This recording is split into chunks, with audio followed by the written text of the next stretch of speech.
अस्सलाम वालेकुम दोस्तों, कैसे आप। 1979 में अफ़गानिस्तान पर रूस के कब्ज़े के बाद अफ़गान मुजाहिदीन रूस से लड़ने के लिए मैदान में आए। पाकिस्तान के उस वक़्त के सदर ज़िया हक़ को ये ख़तरा लाहक हो गया कि कहीं रूस अफ़गानिस्तान के रास्ते पाकिस्तान के सूबे बलूचिस्तान पर हमला न करे। इसी खौफ में सदर ज़िया हक़ ने अख्तर अब्दुर्रहमान को सऊदी अरेबिया भेजा। सऊदी अरेबिया ने अमेरिका की एजेंसी CIA के साथ मिलकर पाकिस्तानी एजेंसी ISI के ज़रिए अफ़गान मुजाहिदीन की मदद करना शुरू कर। सऊदी अरेबिया, पाकिस्तान और अमेरिका ने मिलकर 90,000 अफ़गान को रूस के ख़िलाफ़ लड़ने के लिए तरबियत दी। 1992 में अफ़गानिस्तान में रूस की हमायत याफ्ता मोहम्मद नजीबुल्लाह की हुकूमत ख़त्म होने के बाद अफ़गानिस्तान की सियासी जमातों ने पाकिस्तान के शहर पेशावर में इकट्ठे होकर मुज़ाकरात किए और मिलकर एक फ़ैसला इसके मुताबिक प्रोफेसर रब्बानी को 4 माह के लिए अफ़गानिस्तान का सदर बना दिया। अफ़गानिस्तान की तारीख़ में एक तारीख़ी मोड़ तब आता है जब मुल्ला मोहम्मद उमर ने 50 स्टूडेंट्स के साथ मिलकर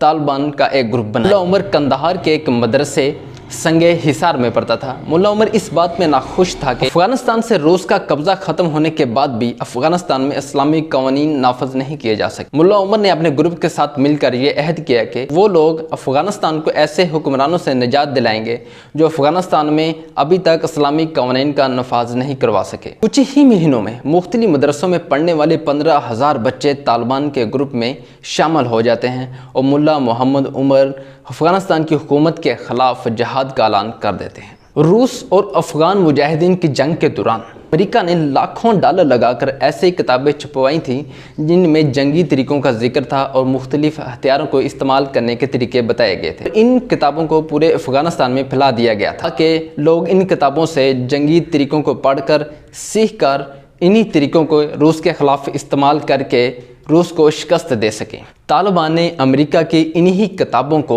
अपने जंगजुओं को तरबियत देने के लिए इस्तेमाल किया। 1998 तक तालिबान ने अफ़गानिस्तान का 90% कंट्रोल संभाल लिया था। जब अफ़गानिस्तान रूस के ख़िलाफ़ जंग लड़ रहा था तब कई सऊदी अरब के लोग भी रूस के ख़िलाफ़ लड़ने के लिए अफ़गानिस्तान में आए थे। इन्हीं लोगों में एक शख्स उसामा बिन लादेन शामिल था। इस शख्स ने 1988 में एक तंजीम अल-कायदा बनाई और अमेरिका के ख़िलाफ़ लड़ने का ऐलान कर दिया। 11 सितंबर 2001 को अमेरिका में 4 जहाज़ों को हाईजैक किया जाता है। उनमें से एक जहाज़ को अमेरिका के वर्ल्ड ट्रेड सेंटर के साथ टकरा दिया जाता है और एक जहाज़ अमेरिकी डिफेंस की बिल्डिंग द पेंटागन के साथ टकरा दिया जाता है, जबकि एक जहाज़ को अमेरिका के कैपिटल वाशिंगटन में व्हाइट हाउस के साथ टकराने की कोशिश की जाती है, लेकिन इस हमले को नाकाम बना दिया जाता है और चौथे जहाज़ के हमले को भी नाकाम बना दिया जाता है। इस सारे हादसे में 3,000 लोगों की डेथ हो जाती है और 25,000 लोग ज़ख्मी हो जाते हैं। अमेरिका इस हमले का ज़िम्मेदार उसामा बिन लादेन को ठहराता है। इन दोनों में उसामा बिन लादेन अफ़गानिस्तान में मौजूद होता है। उस वक़्त के अमेरिका के सदर जॉर्ज W. बुश तालिबान से कहते हैं कि वो हमें उसामा बिन लादेन समेत अल-कायदा की तमाम लीडरशिप को हमारे हवाले कर दे, लेकिन तालिबान कहते हैं कि अमेरिका हमें इस बात के सबूत दे कि वाकई उसामा बिन लादेन इस हमले में मुलव्वस है। अगर अमेरिका हमें सबूत फराहम करता है तो हम उसामा बिन लादेन के ख़िलाफ़ अफ़गानिस्तान में ही केस चलाएंगे, लेकिन जॉर्ज W. बुश ऐसा करने पर राज़ी नहीं होते।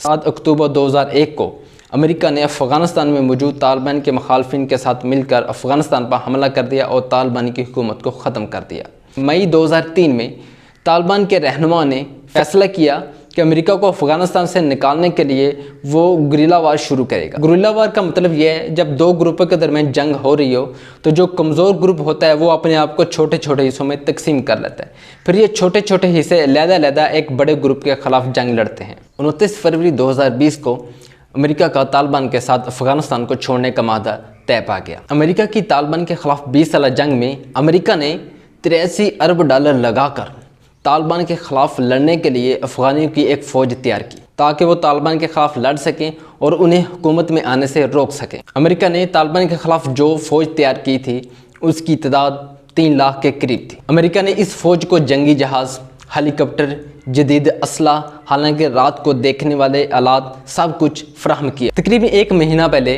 अमेरिका के सदर जो बाइडेन ने कहा था कि हमें अफ़गान तालिबान पर यकीन नहीं है, लेकिन हमें अपनी अफ़गान आर्मी पर यकीन है जिन्हें हमने एक बहुत ही अच्छे तरीके के साथ तैयार किया है और उन्हें जदीद असले के साथ लेस किया हुआ है। लेकिन ये एक हकीकत है कि सिर्फ 7 दिनों में तालिबान अफ़गानिस्तान के अहम तरीन शहरों पर काबज़ हो गए। अफ़गानिस्तान के इस नक्शे से आप समझ सकते हैं कि किस तरह तालिबान चंद दिनों में ही पूरे अफ़गानिस्तान पर काबज़ हो गए। یہ نقشہ 5 مئی کا ہے۔ نقشے میں موجود اورنج کلر بتاتا ہے کہ کس طرح طالبان بڑی تیزی سے پورے افغانستان پر قابض ہوتے جا رہے ہیں۔ طالبان کے افغانستان کے صوبہ لوگار اور قندوز پر قبضہ کرنے کے بعد افغانستان کے دارالحکومت کابل پر قبضہ کرنے کا راستہ صاف ہو چکا تھا۔ 15 اگست 2021 کو طالبان افغانستان کے دارالحکومت کابل پر قابض ہو چکے تھے۔ کابل پر قبضے کے بعد اب پورے افغانستان کے حالات کیسے ہیں، اس پر بات کریں گے اگلی ویڈیو۔